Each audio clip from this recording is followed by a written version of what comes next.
अस्सलामु अलैकुम वरहमतुल्लाहि वबरकातुहू। उम्मीद करती हूँ आप सब खैर आफियत से होंगे।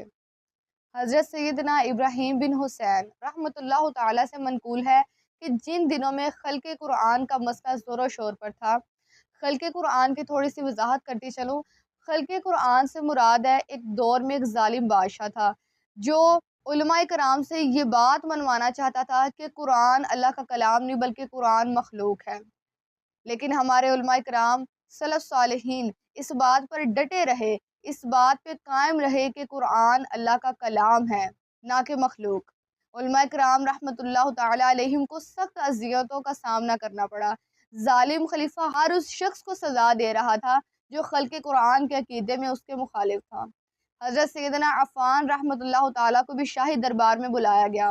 वो खच्चर पर सवार हुए, मैंने खच्चर की लगाम थामी और हम दोनों शाही दरबार पहुंचे।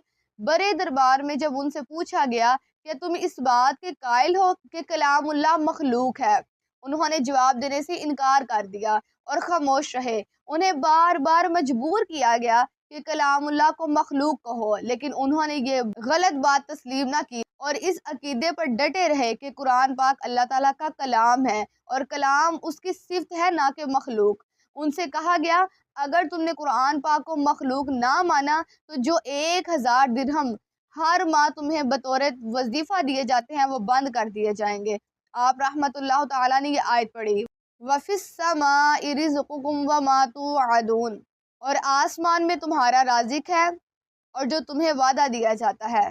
फिर आप रहमतुल्लाह ताला घर तशरीफ लाए तो घर के तमाम अफराद जो कमोबेश 40 थे, सब ने आपसे दूरी इख्तियार कर ली। अल्लाह अकबर। आप अकेले रह गए। फिर क्या हुआ कि एक रोज दरवाजे पर दस्तक हुई। एक अजनबी शख्स अंदर आया जो घी फरोश लग रहा था। उसके पास 1000 दिरहम की एक थैली थी।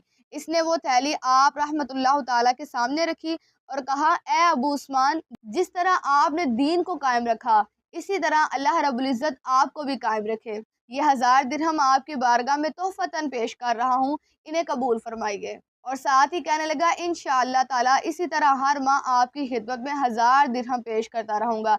ये कहकर वो शख्स वहां से चला गया। इस वाक़या से हमें बहुत से सबक मिलते हैं। पहली बात कि राज़िक अल्लाह रब्बुल इज़्ज़त है, उसने हमसे रिज़्क का वादा किया है। एक दर बंद तो 100 दर खुले।